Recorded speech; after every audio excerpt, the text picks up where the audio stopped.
Hello student, आज हम class 10th आनुवांशिकी जनकों से संतानों तक अध्ययन करने जा रहे हैं। इस टॉपिक पर हम अभी आपसे हम डिस्कस करेंगे। तो प्रजनन जीवों का एक जैविक क्रिया के अंतर्गत आता है, जिसमें जीवों में अपने ही समान संतान को उत्पन्न करने की क्षमता रहती है। इसी क्रिया के कारण जीवों में, जैसे बंदर है तो बंदर के संतान बंदर के जैसे होते हैं, मनुष्य के संतान मनुष्य के जैसे होते हैं। प्रकृति में पाए जाने वाले जितने भी जीव हैं, उनके संतान उनके जनकों के समान पाए जाते हैं। तो इसका जो महत्वपूर्ण जो कारण है वो है आनुवंशिकता। तो ये जो आनुवंशिकी है वो क्या होती है, आनुवंशिकता हम किसे कहते हैं? तो आनुवंशिकी जीवों में गुणों का एक पीढ़ी से दूसरी पीढ़ी तक जाना ही आनुवंशिकता कहलाती है, या हम इसको हेरिडिटी कहते हैं। आनुवंशिकता के कारण ही जीवों में लक्षण उनके जनकों से उनके संतानों तक आते हैं। तो ऐसे बहुत सारे लक्षण हैं जो आनुवंशिकता की क्रिया के अंतर्गत उनके जनकों से संतानों तक आते हैं।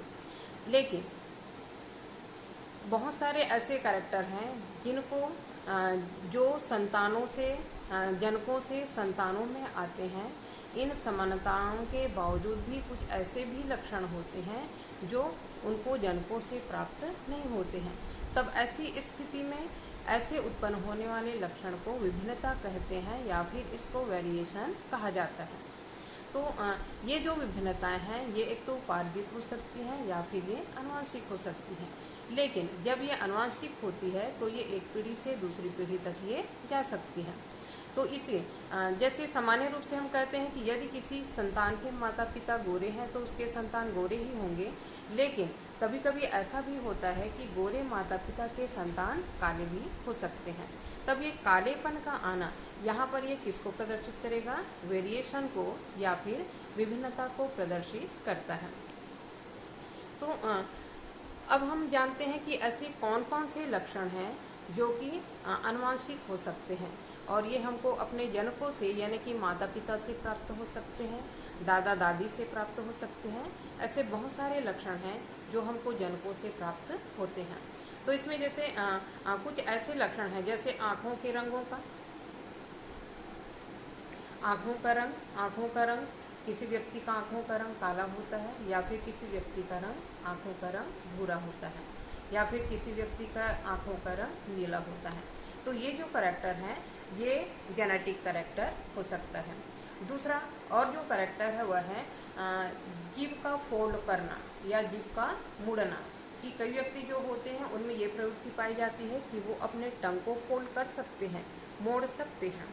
तीसरा कैरेक्टर और हो सकता है वो है कर्णपाली का जुड़ा होना। कुछ जो व्यक्ति हैं उनमें जो कर्णपाली है ये जुड़े हुए होते हैं और किसी व्यक्ति में स्वतंत्र होते हैं।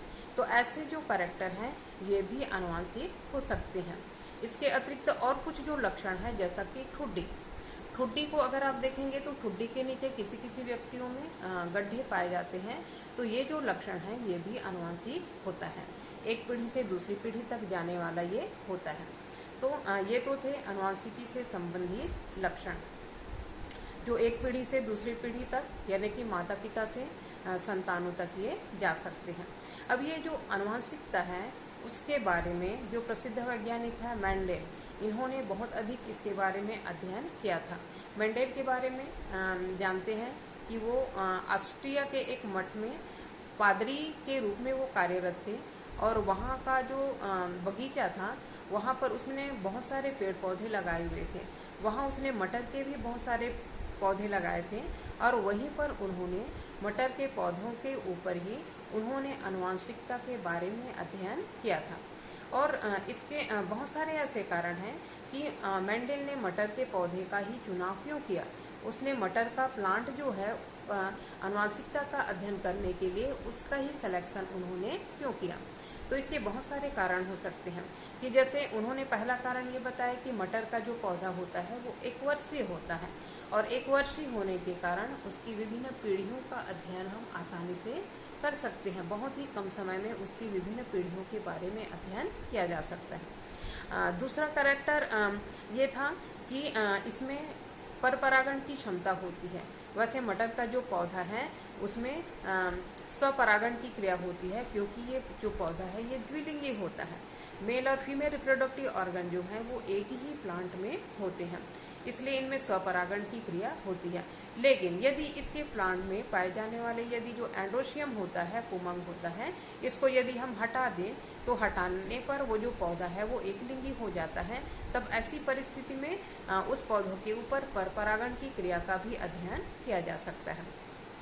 और इससे प्राप्त होने वाले मतलब संकरण की क्रिया से प्राप्त होने वाले जो संकर पौधे होते हैं उनमें भी जनन की क्षमता इनमें पाई जाती है। तो इन सब लक्षणों के कारण मेंडल ने मटर के पौधे का ही चुनाव किया था। मटर का पौधे के ऊपर उन्होंने बहुत सारे ऐसे कैरेक्टर थे जिसको उन्होंने बताया था, और उन्होंने दो प्रकार के हाइब्रिडाइजेशन को उन्होंने बताया था। एक संकरी क्रॉस, द्विसंकरी क्रॉस, ये यहाँ पर मुख्य है, जिसमें उन्होंने कुछ आनुवंशिकता के नियमों का भी प्रतिपादन किया था। मेंडल ने सबसे पहले मोनोहाइब्रिड क्रॉस के अंतर्गत मेंडल ने कुछ ऐसे लक्षण थे, उन्होंने इसलिए भी लिया था मटर के पौधे को कि इसमें कुछ विपरीत लक्षण पाए जाते थे। तो इनमें कौन कौन से विपरीत लक्षण पाए जाते हैं उसके बारे में अभी हम स्टडी करेंगे। तो उन्होंने कौन कौन सा लक्षण लिया था। एक था बीज का आकार। बीज का आकार एक तो गोल हो सकता है और दूसरा झुर्रीदार हो सकता है। शेप एंड साइज के आधार पर गोल और झुर्रीदार। दूसरा कैरेक्टर उन्होंने लिया बीज का रंग, कि बीज का जो रंग है ये या तो येलो हो सकता है, पीला, या फिर ग्रीन, हरा हो सकता है। तीसरा कैरेक्टर उन्होंने लिया पुष्प का रंग, कि फ्लावर जो है वो एक तो बैगनी कलर के हो सकते हैं, वायलेट, और दूसरा सफ़ेद या फिर वाइट कलर के हो सकते हैं। तीसरा कैरेक्टर उन्होंने लिया फली का आकार, कि मटर का जो फल होता है ये या तो फूले हुए हो सकते हैं या फिर संकीर्णित हो सकते हैं। पांचवा कैरेक्टर उन्होंने लिया फली का रंग। फली का जो रंग है ये या तो ग्रीन हो सकता है या फिर पीला हो सकता है। पुष्प की स्थिति, पुष्प की जो स्थिति है ये या तो कक्षस्थ हो सकती है या फिर टर्मिनल यानी कि अग्रस्थ हो सकती है। अग्रस्थ मतलब यदि फ्लावर प्लांट के शीर्षी भाग में खिलते हैं तब इस अवस्था को टर्मिनल या फिर अग्रस्थ कहा जाता है। कक्षस्थ किसको कहेंगे, यदि फ्लावर प्लांट के कक्षीय स्थिति से उत्पन्न होते हैं तब इस अवस्था को कक्षस्थ कहते हैं। तो ये पुष्प की स्थिति था। दूसरा और एक और लक्षण है मेन, वह है कि फ्लावर प्लांट का कैरेक्टर, कि प्लांट जो है, पौधा जो है ये या तो लंबा हो सकता है या फिर छोटा हो सकते हैं। तो इन सभी लक्षणों को लेकर के उन्होंने आनुवंशिकता के बारे में अध्ययन किया था, और उस अध्ययन के आधार पर उन्होंने बहुत सारे नियमों का भी प्रतिपादन किया था। मेंडल ने सबसे पहले मोनोहाइब्रिड क्रॉस के बारे में बताया। एक संकरणीय क्रॉस क्या होता है। तो एक संकरणीय क्रॉस की जो क्रिया होती है इसमें उन्होंने पौधे के एक जोड़ी लक्षणों को लेकर के उनमें आनुवंशिकता के बारे में अध्ययन किया। तो उन्होंने सबसे पहले एक पर्पल फ्लावर जिसको कैपिटल वीवी से प्रदर्शित किया गया, दूसरा प्लांट लिया सफ़ेद फ्लावर वाला जिसको स्मॉल वीवी से प्रदर्शित किया गया, और उनमें जब इनके बीच क्रॉस कराया गया तो संकरण की क्रिया के फलस्वरूप जो प्रथम पीढ़ी थी, क्योंकि इसमें एक तो कैपिटल वीवी है और दूसरा स्मॉल वीवी है, इसलिए इनके जो ऑफ स्प्रिंग थे प्रथम पीढ़ी में प्राप्त होने वाले जो पौधे थे ये कैपिटल वी और स्मॉल वी, दूसरा ये भी कैपिटल वी और स्मॉल वी, तीसरा ये भी कैपिटल वी और स्मॉल वी, और ये चौथा वाला ये भी कैपिटल वी और स्मॉल वी कारक वाले होते हैं प्रथम पीढ़ी के जितने भी पौधे होते हैं। तो यहाँ पर जो जनक थे वो कैसे थे, होमोजाइगस थे, दोनों कैपिटल वी और कैपिटल वी, और यहाँ पर स्मॉल वी और स्मॉल वी। दूसरी पीढ़ी में उन्होंने जब हम, ये तो F1 जनरेशन हुआ, जब हम दूसरी F2 जनरेशन में आते हैं तो इनके जो पेरेंट्स है इसमें एक कैपिटल वी होता है और दूसरा स्मॉल वी होता है। कैपिटल वी और स्मॉल वी होता है। इनके बीच जब क्रॉस होता है तो इनके जो ऑफस्प्रिंग प्राप्त होते हैं इसमें दोनों कैपिटल वी, फिर एक कैपिटल वी और स्मॉल वी, फिर एक कैपिटल वी और स्मॉल वी और स्मॉल वी भी। यहाँ पर प्रथम पीढ़ी में प्राप्त होने वाले जितने भी पौधे हैं ये सभी बैंगनी रंग के होते हैं। लेकिन जैसे ही हम द्वितीय पीढ़ी में आते हैं, द्वितीय पीढ़ी में जो प्लांट होता है इसमें एक तो बैंगनी कलर के हो सकते हैं और यहाँ पर 3 जो है ये बैंगनी कलर के होंगे और एक जो प्लांट होता है ये यहाँ पर वाइट कलर का होता है। तो इस प्रकार से इन्होंने मेंडल ने एक जोड़ी कैरेक्टर को लेकर के अध्ययन किया और इसके आधार पर उन्होंने यहाँ पर जो प्रथम पीढ़ी था F1 जो जनरेशन था उसमें जो कैरेक्टर उभर करके आया, जैसे इन्होंने यहाँ पर लिया था बैगनी कलर और दूसरा लिया था वाइट कलर, तो बैगनी को कैपिटल वी भी कहा गया और वाइट फ्लावर वाले प्लांट को स्मॉल वी भी कहा गया। तो ये जो कैपिटल वी होता है ये स्मॉल वी के ऊपर प्रभावी होता है। मतलब कैपिटल वी का जो लक्षण है ये हमको दिखाई देता है और स्मॉल वी का जो लक्षण है ये हमको दिखाई नहीं देता है। मतलब जो लक्षण अभिव्यक्त होता है या एक्सपोज होता है वही लक्षण प्रभावी लक्षण कहलाता है और जो लक्षण एक्सपोज नहीं हो पाता है, दिखाई नहीं देता है, वो अप्रभावी लक्षण कहलाता है। तो इस प्रकार से मेंडल ने इसी मोनोहाइब्रिड क्रॉस के आधार पर उन्होंने प्रभावी और अप्रभावी लक्षणों के बारे में अध्ययन किया। दूसरा आता है इसमें होमोजाइगस और हेटरोजाइगस। होमोजाइगस किसको कहेंगे और हम हेटरोजाइगस किसको कहेंगे? जब दोनों कारक या जो एलिल्स होते हैं ये समान होते हैं, जैसे यहाँ पर ये कैपिटल वी है और ये कैपिटल वी है, तो ये क्या कहलाएंगे? होमोजाइगस कहलाएंगे। लेकिन यदि कैपिटल वी के साथ एक स्मॉल वी आता है तो ये क्या कहलाएंगे? हेटरोजाइगस कहलाएंगे। तो ये होमोजाइगस हो गया और ये हेटरोजाइगस हो गया। तो इस प्रकार से मेंडल ने अपने मोनोहाइब्रिड क्रॉस के अंतर्गत प्रभावी अप्रभावी लक्षण के बारे में बताया और दूसरा गुणों के पृथक्करण के बारे में भी बताया और इसी के आधार पर उन्होंने पृथक्करण के नियम का प्रतिपादन किया कि F1 जनरेशन में तो गुणों का यहाँ पर कैपिटल वी और स्मॉल वी जो है ये कैपिटल वी और स्मॉल वी, यहाँ पर दोनों जनक कैपिटल वी और स्मॉल वी लिया गया। लेकिन यहाँ पर कभी भी कैपिटल वी और कैपिटल वी जो है वो एक साथ वंशागत नहीं होते हैं, यहाँ पर इनका पृथक्करण हो जाता है, कैपिटल वी स्मॉल वी के साथ भी आता है। तो यहाँ पर कारकों का अलग होना यही पृथक्करण कहलाता है और इसको ही मेंडल ने पृथक्करण का नियम बताया। नेक्स्ट,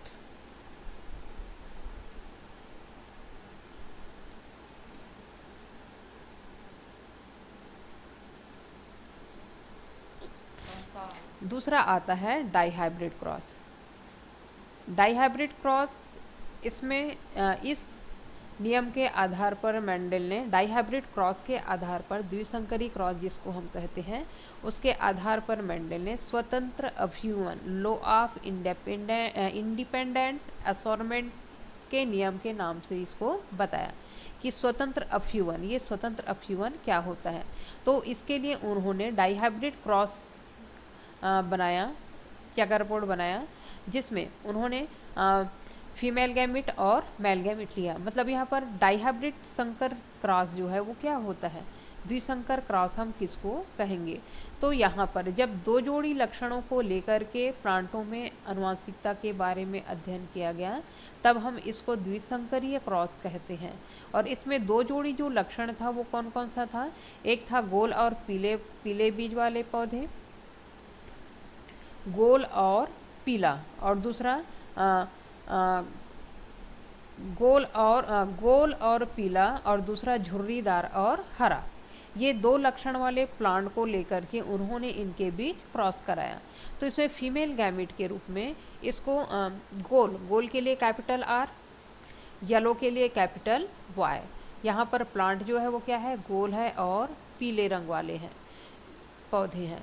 दूसरा आता है कि स्मॉल आर के साथ स्मॉल वाई। यहाँ पर पौधे झुर्रीदार हैं, झुर्रीदार बीज वाले हैं और इनका जो रंग है वो ग्रीन है। तो इनके बीच जब क्रॉस कराया गया तो इसमें जो फीमेल गैमेट थे उसमें एक आता है कैपिटल आर और कैपिटल वाई, दूसरा आता है कैपिटल आर के साथ स्मॉल वाई, तीसरा आता है स्मॉल आर के साथ कैपिटल वाई और चौथा आता है स्मॉल आर और स्मॉल वाई। उसी प्रकार से मेल गैमेट के रूप में लिया उन्होंने capital R Y, capital R और वाई, स्मॉल आर और कैपिटल वाई और दोनों स्मॉल आर और स्मॉल वाई।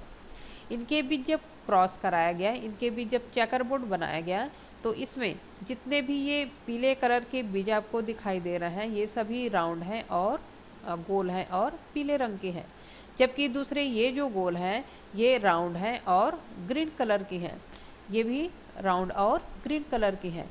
लेकिन कुछ जो बीज थे वो कैसे थे, पीले थे और सिकड़े हुए थे। इसी प्रकार से यहाँ पर भी एक बीज और ऐसा था जो ग्रीन कलर था और सिकड़ा हुआ था या झुर्रीदार था। तो इस प्रकार से जब इनके बीच चेकरबोर्ड बनाया गया तो इनमें गोल और पीले बीज वाले पौधों की जो संख्या थी वो 9 थी। उसी प्रकार से गोल और हरे बीज वाले पौधों की जो संख्या थी वो 1, 2 और ये 3 थी। उसी प्रकार से झुर्रीदार और पीले बीज वालों की पौधों की जो संख्या थी वो 3 थी, 3। उसी प्रकार से झुर्रीदार और हरे बीज वाले जो पौधे थे उनकी संख्या 1। तो इस प्रकार से द्विसंकरणी क्रॉस में जो अनुपात आता है इनके बीच वो आता है 9:3:3:1 का अनुपात आता है। और ये जो द्विसंकरी क्रॉस है इसमें जितने भी इसमें जो कारक होते हैं, युग्मकों में पाए जाने वाले जो कारक हैं जब भी अगली पीढ़ी में जाते हैं तो ये स्वतंत्र रूप से जाते हैं। स्वतंत्र रूप से होने के कारण जैसे ये गोल और पीला है तो गोल और पीला में पीला जो है ये गोल के साथ भी आया है और झुर्रीदार के साथ भी आया है। वैसा ही हरा रंग जो है ये गोल बीज वाले पौधे के साथ भी आया है और झुर्रीदार बीज वाले पौधे के साथ भी आया है। तो यहाँ पर ये जो कारक हैं पीले रंग का और गोल और हरा, झुर्रीदार और पीला, तो ये सभी जो करैक्टर हैं, ये जो कारक हैं वो एक पीढ़ी से दूसरी पीढ़ी में स्वतंत्र रूप से जा सकते हैं। तो इसको ही मेंडल ने स्वतंत्र अपव्यूहन का नियम कहा कि अलग अलग गुण एक दूसरे से स्वतंत्र होते हैं और स्वतंत्र रूप से अगली पीढ़ी में ये पहुंचते हैं, जिसको आइए अब हम पढ़ते हैं मनुष्य में सिकल सेल लक्षण की आनुवंशिकी किस प्रकार से होती है। सिकल सेल एक आनुवंशिक बीमारी है, एक आनुवंशिक डिसीज है जो एक पीढ़ी से दूसरी पीढ़ी तक जाने वाली होती है। सामान्य रूप से मनुष्य के रक्त का जो आरबीसी होता है उसका जो केंद्रक होता है वो गोल होता है, लेकिन यदि कोई व्यक्ति सिकल सेल एनीमिया से ग्रसित हो जाता है तो आरबीसी का जो आकार है वो सिकल सेल हो जाता है, हंसियाकार हो जाता है। तो हंसियाकार होने से उसका जो आरबीसी है वो नष्ट हो जाता है, जिसके कारण व्यक्ति में रक्त की कमी हो जाती है और व्यक्ति की मृत्यु भी हो सकती है। तो ये जो सिकल सेल होता है इसके जो केंद्रक हैं, यदि सिकल सेल हो गया, आरबीसी का जो केंद्रक है वो सिकल सेल हो गया तो इसका जो लाइफ साइकिल है ये बहुत कम होता है, लगभग 15 से 20 दिन तक ही इसका लाइफ साइकिल होता है, इसलिए ये शीघ्रता से नष्ट हो जाते हैं और व्यक्ति में रक्त की कमी हो जाती है। और वैसे सामान्यतः जो आरबीसी होते हैं उसका जो लाइफ साइकिल है वो लगभग 100 से 120 दिन का होता है। और सामान्य रूप से जो हीमोग्लोबिन होते हैं, जो कारक होते हैं, इसको कैपिटल आर से प्रदर्शित करते हैं, लेकिन यदि जब सिकल सेल होता है तब इसके जो कारक हैं वो स्मॉल आर होते हैं जो कि रेसेसिव होते हैं। कभी भी होमोजाइगस कंडीशन में सिकल सेल एनीमिया नहीं होता है। जब भी होता है तो होमोजाइगस प्रभावी कंडीशन में सिकल सेल नहीं होता है, लेकिन यदि होमोजाइगस है लेकिन वो रेसेसिव है तब इस कंडीशन में व्यक्ति जो है वो सिकल सेल एनीमिया से ग्रसित हो सकता है। तो इसको हम इस डायग्राम के थ्रू हम समझ सकते हैं कि व्यक्ति में किस प्रकार से सिकल सेल के जो लक्षण होते हैं ये आनुवंशिक होते हैं। यहाँ पर ये एग्जाम्पल आपका दिया गया है। एक है अप्रभावित वाहक पिता। यहाँ पर जो पिता हैं ये सिकल सेल से अप्रभावित हैं, इनको किसी भी प्रकार से सिकल सेल नहीं है, लेकिन ये वाहक हैं, कैरेक्टर को ये ले जाने का कार्य करते हैं, इसलिए इनको कैरियर या वाहक माना गया है। अप्रभावित वाहक माता, ये है अप्रभावी है, मतलब इसको किसी प्रकार से सिकल सेल नहीं है, लेकिन ये केवल वाहक है। माता भी यहाँ पर वाहक है, मतलब वाहक पिता है और वाहक माता है। तो दोनों से उत्पन्न होने वाले जो संतान हैं, इसमें वाहक पिता को कैपिटल आर और स्मॉल आर से प्रदर्शित किया गया है। इसके जो कारक हैं, यहाँ पर माता को कैपिटल आर और स्मॉल आर से प्रदर्शित किया गया है इनके कारकों को। जब इनके संतान होते हैं तो चार संतान इनमें होते हैं, और इसमें चार में से एक जो संतान है वो सामान्य है, क्योंकि इसमें एक कैपिटल आर और कैपिटल आर, यदि दोनों में कैपिटल आर आर आया है तो ये जो संतान है वो क्या होगा, सामान्य होगा। लेकिन यदि इनके संतानों में एक कैपिटल आर आता है और दूसरा स्मॉल आर आता है, तो यहाँ पर दो संतान कैपिटल आर और स्मॉल आर वाले हैं, तो ये दोनों क्या होंगे, वाहक होंगे, गुणों को ले जाने वाले ये होंगे। चौथा जो संतान है, संतान इसमें जो कारक है वो स्मॉल आर और स्मॉल आर है, मतलब अब यहाँ पर ये जो संतान है ये सिकल सेल से पीड़ित है, मतलब चार संतानों में से एक संतान सिकल सेल लक्षण से ये ग्रसित होगा, सिकल सेल एनीमिया होगा, बल्कि एक जो है वो सामान्य होगा, लेकिन दो जो संतान है वो वाहक होंगे। तो इस प्रकार से हम सिकल सेल लक्षण की आनुवंशिकी को एक पीढ़ी से दूसरी पीढ़ी में इसके लक्षण किस प्रकार से जा सकते हैं, इसको हम इस आरेख के माध्यम से, चित्र के माध्यम से समझ सकते हैं। अच्छा, सिकल सेल एनीमिया से ग्रसित यदि कोई व्यक्ति है तो वो मलेरिया के प्रति इसमें रेसिस्टेंस पावर बहुत अधिक पाया जाता है, मतलब ऐसे व्यक्ति जो सिकल सेल से पीड़ित होते हैं, ऐसे व्यक्तियों को मलेरिया रोग नहीं हो सकता है, क्योंकि इनका जो आरबीसी है जिसमें स्मॉल आर होते हैं, ये जो कि रेसेसिव होता है, तो रेसेसिव जो आरबीसी होते हैं इनमें मलेरिया के जो पैरासाइट है वो जीवित नहीं रह सकते हैं, इसलिए सिकल सेल से ग्रसित जो व्यक्ति हैं ये मलेरिया के प्रति इनमें रेसिस्टेंस पावर होती है, रेसिस्टेंस क्षमता या प्रतिरोधात्मक क्षमता जो है वो इनमें पाई जाती है।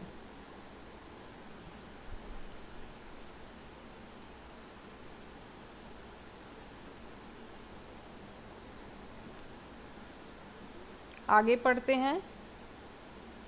नेक्स्ट, मनुष्य में सेक्स डिटर्मिनेशन की क्रिया, मनुष्य में लिंग का निर्धारण किस प्रकार से किया जाता है। तो मनुष्य जो होते हैं इनमें लिंगों का निर्धारण किस प्रकार से होगा। मनुष्य में हमें पता है 46 क्रोमोसोम्स पाए जाते हैं, 46 मीन्स 23 पेयर पाए जाते हैं, इसमें से जो 22 पेयर होते हैं उनको ऑटोसोम्स कहा जाता है, और इसमें से 1 पेयर जो क्रोमोसोम्स हैं इनको सेक्स क्रोमोसोम्स या फिर लिंग गुणसूत्र कहा जाता है। तो मेल जो होते हैं उनमें XY गुणसूत्र होंगे और फीमेल जो होगी उसमें XX गुणसूत्र होंगे। जब इनके बीच आरेख बनाया गया तो इसमें जैसे XX और X, ये मेल है, मेल स्पर्म में X और Y, फीमेल अंडाणु में या ओवम में X और X गुणसूत्र होते हैं। ये फीमेल गैमेट हो गया और ये मेल गैमेट हो गया। यदि मेल गैमेट का X गुणसूत्र और फीमेल गैमेट के X गुणसूत्र दोनों आपस में मिलते हैं तो यहाँ पर फीमेल उत्पन्न होती है। तो इस प्रकार से XX दोनों X मिलकर के फीमेल के करैक्टर को प्रदर्शित करेंगे, लेकिन एक X के साथ दूसरा Y गुणसूत्र आ जाता है तो वहाँ पर उत्पन्न होने वाला जो संतान है वो मेल होता है। ये जो ऑफस्प्रिंग है ये नर के गुण को प्रदर्शित करते हैं। आज का हमारा टॉपिक यही समाप्त होता है। मिलते हैं नेक्स्ट वीडियो में, तब तक के लिए बाय बाय।